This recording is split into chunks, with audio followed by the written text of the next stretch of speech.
I've met a lot of interesting people in my life, like The Rock, singers, artists, football players, etc. But I'm going to introduce you to one of the coolest and most interesting people. I'm not on the Hollywood set of Yellowstone on Dutton Ranch. I'm in the heart of Montana, a rancher and a true guide and outfitter.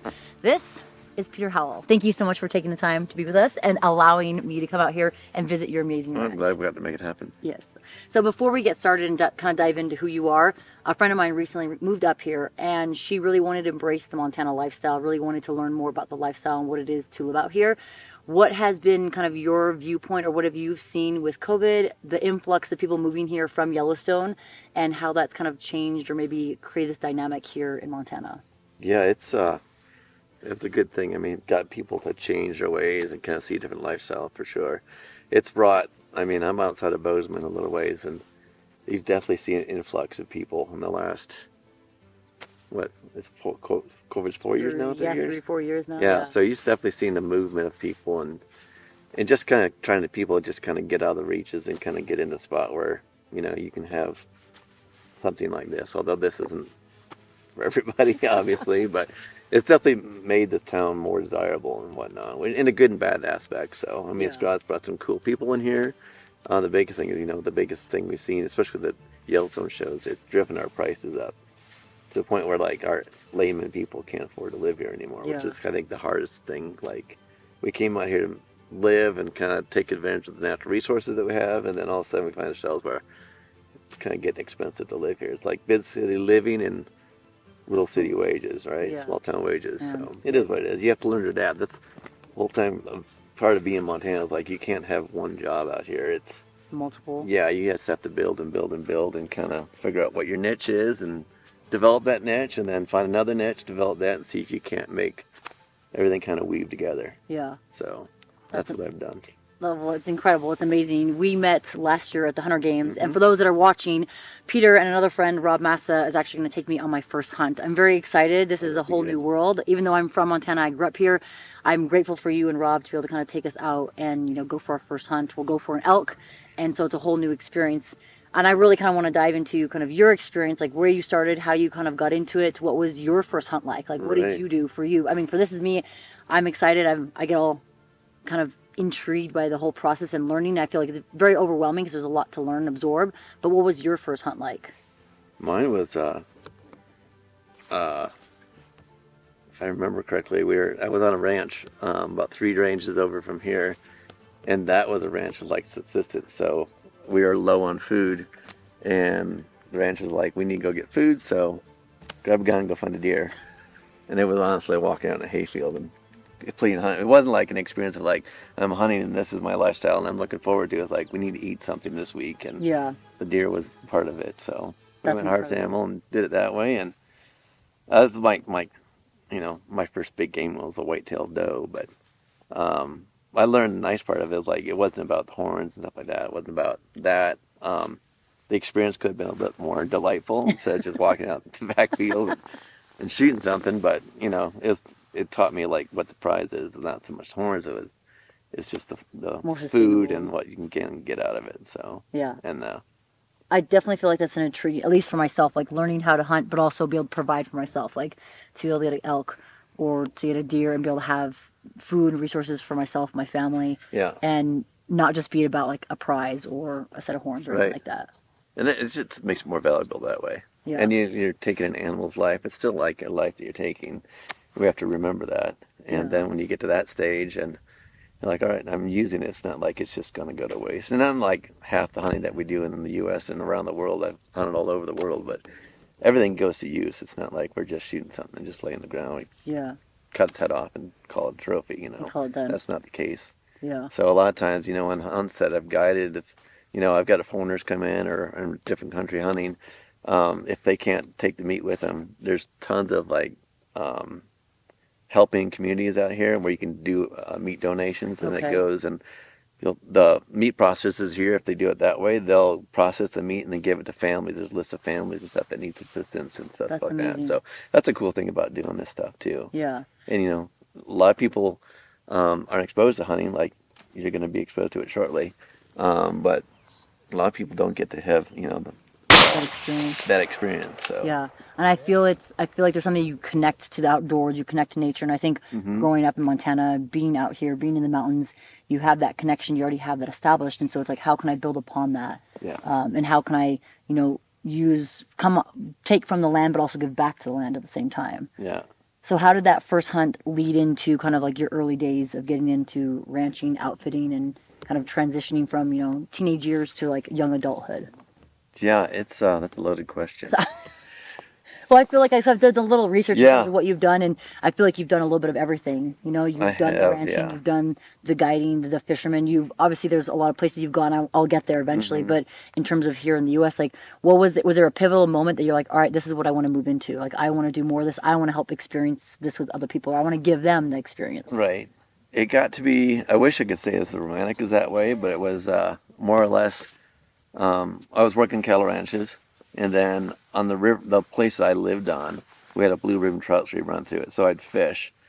In the evenings, I'd get done working cows, and I'd go and dump a line in the river and fish for, till it goes dark. And then the river I lived on, there was probably maybe 2 or 3 people that could float a boat down it, and I was one of those guys. And I ran into an outfitter, a guide. I think it's like 19 years old, 20 years old, and he like, hey, do you want to run some trips for me down the river? I was like, well, sure. I don't know what you want me to do, but for 2 years I bounced down this river when I wasn't working cows and stuff like that. Yeah. I'd take weekends off and float the river and take fishermen out, and then you get pretty savvy. Like, you go from making $400 a month with room and board working cow ranch, and then all of a sudden you're making $200 a day floating a river. I'm like, well, this is a little bit more More sustainable. sustainable. And then I went to college in Missoula, and my accounting professor, he helped me do my taxes my second year of guiding. He's like, how do you go to school and guide? He's like, I only guide in summertime. And he's like, you make more money in the summer than I make all year guiding fishermen. So then it was like, okay, now I'm a fishing guide. Yeah. And then, I started guiding fishermen, and I had another little ranch job on the side too. And that ranch owned a big dude ranch in Paradise Valley. Okay. And I had a horse background at that point. I was riding colts and stuff like that. And then they brought me on to running horseback trips and doing fishing trips in the mountains. And then I got that kind of grew a little bit and kind of blossomed. And I went and did more guiding. And then one of my guide buddies I worked with had an outfitting business, Okay. a hunting outfit. And he was like, hey, I need somebody to help me run some in and outs and pack trips. And he was like, yeah, I'll do that. And I did that for like 2 weeks. And then he was like, hey, I need you to start guiding elk hunts. I'm like, well, I don't know anything about this. And it was archery elk hunts. And I've honestly seen, we lived in Montana, we see elk, but not like, Yeah. I was like, I had no idea what I was doing. So you got to learn somewhere, right? Yeah. So my introduction to guiding elk hunting was pretty much all in the same week for the most part. I went from Wow. just, going running these pack trips in the mountains just south of here to running an elk hunt and calling somehow. I remember that, you have to use mouth calls and stuff like that. Yeah. I had no idea what I was doing. So they set me out with a couple mouth calls and a bugle tube and stuff like that, and rolled out in the mountains. And I mean, we're deep into it. We're 15 miles in, and Oh, dang. I flew in this thing, and we saw some elk moving across the field one day. And the guide with me is in front of me, or my client is in front of me, and he's like, "What do we do?" I was like, "Just keep walking. We'll go towards them."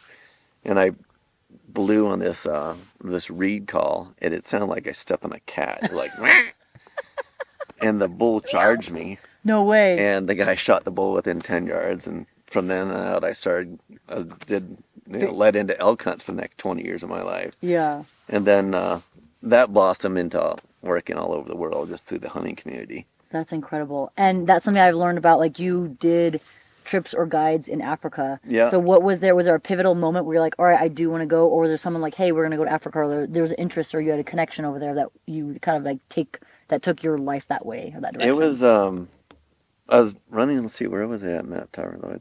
I had my outfitting business down here. So I eventually bought my own outfitting camp. Okay. And ran horses in a wilderness camp. It was essentially like the next range over from where I started beginning. And then I had a TV crew that came in and filmed and did some hunts with me at the time. and they they wanted somebody. They lost a big camera crew and stuff like that. And they wanted somebody to kind of pick up and take off. And Okay. I had hunting experience, and they wanted somebody in the off season. So I was like, yeah, I'll go learn how to run a camera and run around. So I ran around with this crew for a year or two. And I said, I'll do it on one occasion. I want to go to Africa. I'm like, oh yeah, we're just going to go to Africa in the spring. So like, perfect, I'm in. That's awesome. So And where in Africa did you go? Where were the hunts? on that hunt, I was in. I think I started out in South Africa, Okay. and these super like plush places, like $1 million lodges and wow. stuff like that. Like you wake up in the morning and your clothes from the day before was washed on your bed, and a Montana kid rolling out there and seeing Africa and waking up with giraffes and elephants outside my window, and I was like, I'm hooked. That's amazing. So like, I need to figure out a way to be in Africa all the time.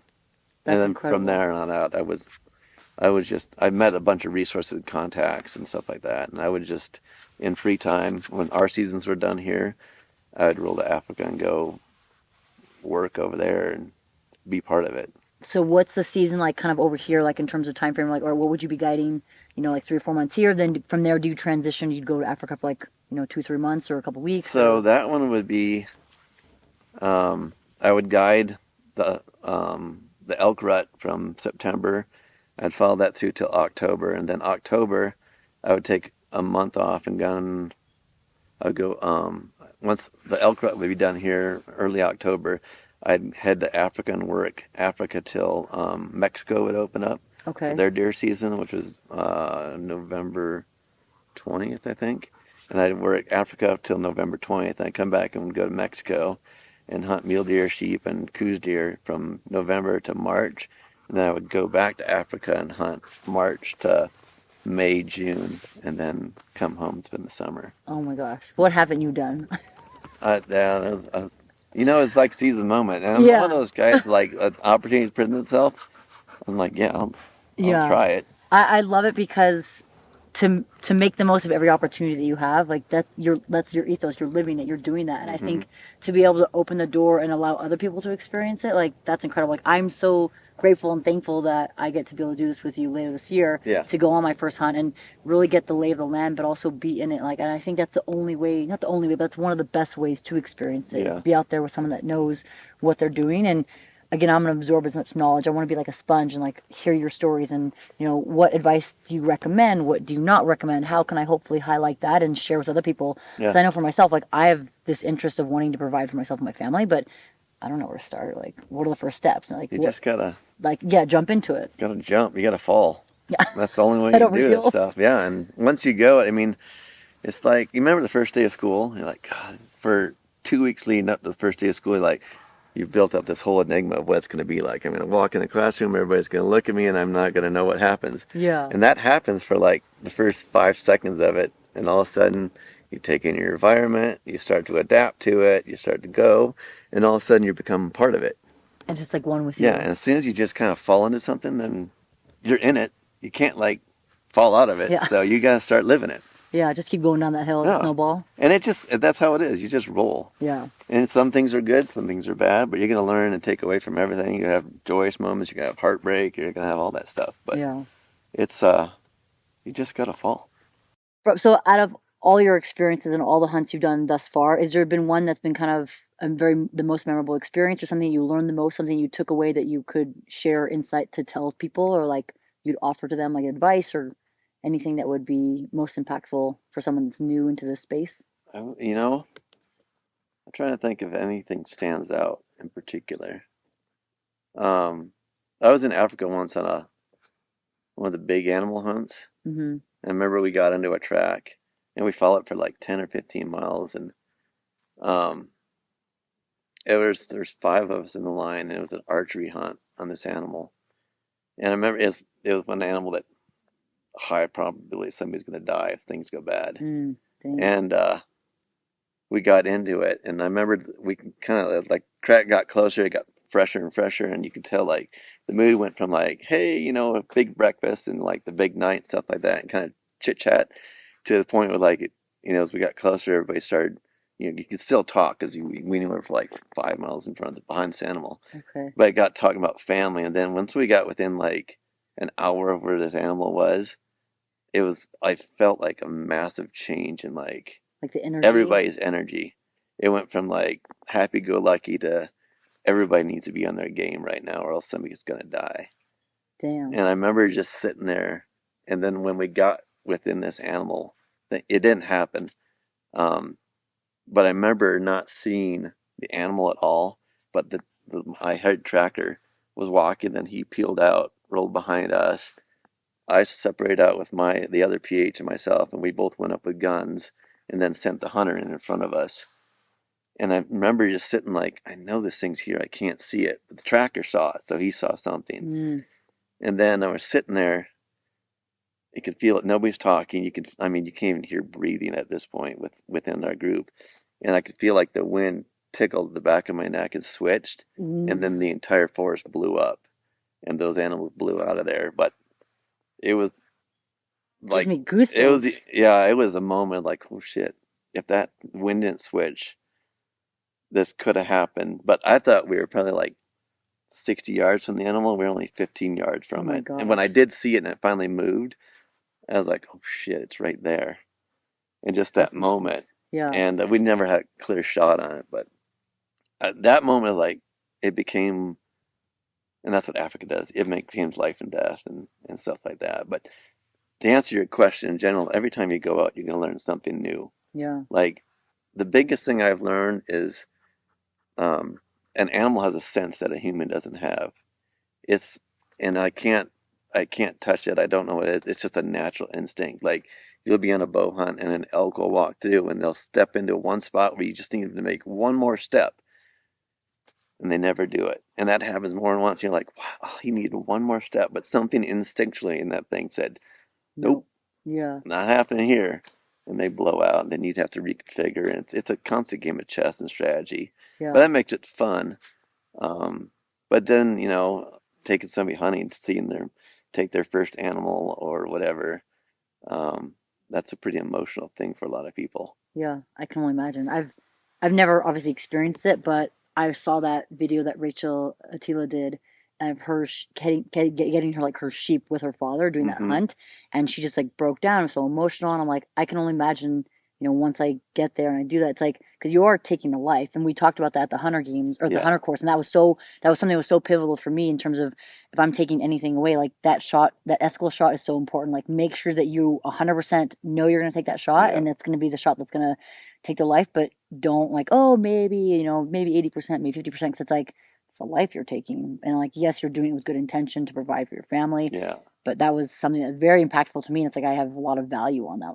That has a lot of weight for me. And that's what you need to take away. And that's one thing that, like, when hunting comes to it, that's why I try to beat into everybody I hunt with. Like, we're not doing this unless it's a done deal. Yeah. And like, what do you mean? It's like we're not doing this unless 100% I know this is going to happen this way. Yeah. And that's when I'll take a lot of people. Like, I had a young kid, probably 6 years ago. I took he never shot an elk, and we found this bedded bull, and we made a couple sneaks and finally got into it within like 200 yards. And I crept over. The bull was just sleeping underneath the cedar bush, and I could tell the kid was just shaking. I mean, he was nervous and like, "Hey, man, we got all the time in the world. Yeah. We're good." And I sat there, and for 30 minutes, he just dry fired on it to the point where he worked the nerves out of him. He was Yeah. calm again, and he'd already done this shot 500 times or how many times he dry fired. It was a done deal. Yeah. And when it did come to that, I said, "Are you ready?" Yep, he's ready, and he shot it, and that thing it hit him. The bull stood up, kind of dazed, and he made a perfect shot, and then fell over dead right there. Didn't feel anything. He just felt like that pinprick or something like Yeah. that, or the impact of the bullet going in there. But he made such a good shot. It was done. I knew it was going to be done. There's no way things to mess it up. The biggest thing is you got to take away is like when you go on a hunt like this, when you get rushed into it and you're like, I need to get this done. I need to do this. Yeah. I need to make this happen. That's when things fail. And if you just got to step back and make things calm in your world and your Take a brain. breath. And as soon as you do that, everything goes right. And I mean, I've done, I don't know, things changed for me about 10 years ago. I got into more like competitive shooting and long distance stuff. And when I got into long distance stuff, my realm of comfort for shooting went from like, 150 to 300 yards. It went from 150 to 700, 800 yards. And Wow. it's like, I know without a doubt that this is going to happen. Yeah. Like I you're don't like comfortable in the shooting shot. those, I like shooting things close. Like the happy spot to shoot an animal, in my opinion, is like from 200 to 400 yards. And Okay. that, because the animals don't know you're there for the most part. It's not like you're sneaking into them and you're making like, you're getting into it. And if you move, you're going to scare them away. At that 200, 400 yard range, you have the ability to make a little bit of movements and make adjustments. And, Okay. you know, as long as you stay in shadows, you're not exposing yourself too well. Um, you can do things, you know, and get more comfortable and build a situation where you can feel more confident in your shot. Versus Um, being plus 500 yards or when something you like get that. plus 500 yards, your environment start playing into it. Like if you got wind, that's Yeah. going to move your bullet. If you on a flat plane or something like that, you might not get the range right, and you might shoot high or low on the animal. Okay. So you guys always going to be thinking like, what cover my bases? What can I do? If I can get closer, I always tell my hunters like, let's get as close as we feel comfortable, Mm-hmm. and then go from there. That's So amazing. yeah, Yeah. you'll see it. Yeah. Just you'll see it. That's what I think. Just taking the hunter course, like obviously doing the hunter games last year and Hmm. kind of being first introduced to it. Obviously, it's a competition, but it's also not real animals. It's steel plates. Yeah. But understanding the breath work and like ranging and like making sure like you're in a great position where you can be almost confident you're gonna hit that steel Yeah. target, and then having the element of time and like, all right, I gotta hurry it up. But then this year taking the hunter course and learning everything from your insight, from Rob, and just taking it kind of peeling like an onion and like peeling back the layers a little Hmm. bit more. I think for myself, I love learning. I love the educational aspect and like what you guys had to share when we were at the range, when we were heading down into the valley. Then like that wind came into the factor, and it's like, all right, now you have clouds, and you have rain, Yeah. sleet, all that stuff. And then when we go out, it's going to be cold. Yeah, It'll be December when we go hunt, and you'll see what freezing temps do and stuff like that. What it does to your gun, like packing these guns around your hands get cold. yeah, So you got to like the kind of manual yeah, you got dexterity. to deal with that and how to deal with it. Um, but like that last day when we did that little shooting course, Yeah, the biggest thing I want to say is like you have one shot, make sure the first one works. And you did great with it. Corey did great with it, and a bunch of other guys did great with it. But you could tell the guys that they kept thinking the time thing was in their brain. yeah, Those are the ones they started missing because they're like, I'm going to run out of time. And that was not the point of the exercise. The point of can't the focus. exercise, like, get focused up. There's a time constraint there somewhere, Yeah, and just don't let it own you. for sure. And that's where you want to go when you go in these hunting environments. Like, this animal might move, the situation might change. I need to do it now. And it's like, no, you need to adapt to the situation and change to it. So, Yeah, that's something I remember thinking about that. Like, all right, there's that time element, but I was like, you can't focus on that. I mean, mm-mm. you shouldn't, right? You should be focusing on, all right, where's my target? Am I in the center? Like, am I exhaling? I'm like, all right, cool. Is the bolt loaded? Like, is there one in the chamber? I'm like, am I ready to go? Yeah. And I try to be, obviously, I want to win. I'm a competitor. But I think what's really important, like, I want to make sure that whatever shot I'm taking, like, it's gonna hit that target because, again, yes, we're taking 3 rounds, but like, you maybe don't always have that chance. Like, Yeah, say you miss and exactly. then they're gone. Like, Yep. And it's generally like you get generally one shot to make it work. And that one shot's either gonna do it or it's gonna give you another shot. Or yeah. else if you miss completely, you gotta start from ground one again because a lot of these animals will turn and burn and they're gone a mile and you gotta start all over and try Yeah. to find them again. And that's fun like once or twice, but 5 and 6 times that's not so much fun anymore. Yeah, because you're spending way more hours out Yeah, there because every tracking time you new do it, you miles. get further and further from where you need to go back Yeah. to and everything else. You're And like, just 5 more miles in, 5 more miles yeah, in. and I've done that stuff before. We're like, oh my God, I'm 15 miles from home right now, and I got to go back Pack it tonight back. too. Yeah, or Yeah. go back to our camp and whatnot. So Yeah. That's amazing. yeah, it'll be fun. There's so much you can learn, like the environments will teach you stuff, the animals you'll see out there. Um, we're gonna see other animals that you might not have intended to see. Yeah. We were talking about mountain lions this morning. I've seen a ton of mountain lions on hunts On and stuff hunts. like that, and run into grizzly bears and other animals and whatnot. So Has that ever impeded in terms of the hunt? Like another animal comes in and it's like it scares the animal away. Like say a bear comes in and like scares like the elk away or the usually, like deer. the bears in this country, and you get animals together, they'll pay attention, they'll kind of do the dance, but they Okay. don't blow things out. The only thing that really blows anything out is wolves in our country. Yeah. Once you get wolves in, everything quits talking and pretty much leaves. And They bounce. they just wipe out an area. Um, the animals that I honestly hated the most in Africa were zebras. Really? Oh, they're like the ultimate watchdog. And anytime anything was out of sorts, a zebra would start Coming around. that and just start giving their warning cry out there. And you're Oh, like, oh my God, I can't tell you how many hunts I've had blown because zebras damn came zebra. in. Yeah, it sounds like, equate to a donkey, but that's not what it is. But they had this, when a donkey, makes a noise, you can hear it 5 miles away. And the Yeah. same thing with a zebra. When they start making their noises, and then everything's like, whoop, Time to go. zebras are on something, so we're done. Like I'm gonna make like a tree split. Yeah, so I'd see like we'd be sitting and hunting a savannah or something like that, and a herd of zebras come in. I'm like, oh, this can't happen You're like right out of now. all the times and days. It's like it's the middle of the day. We're in this thing. We just put a big hike on, and now we have zebras to deal with. Yeah, that's So, incredible. Well, I appreciate you taking the time to oh, yeah. kind of answer my questions. I feel like there's so much more that I want to ask, but I feel like we're gonna get to kind of more into the nitty gritty once we actually go on the hunt. Yeah, So I'm really looking forward to that. it'll be big. It'll be fun.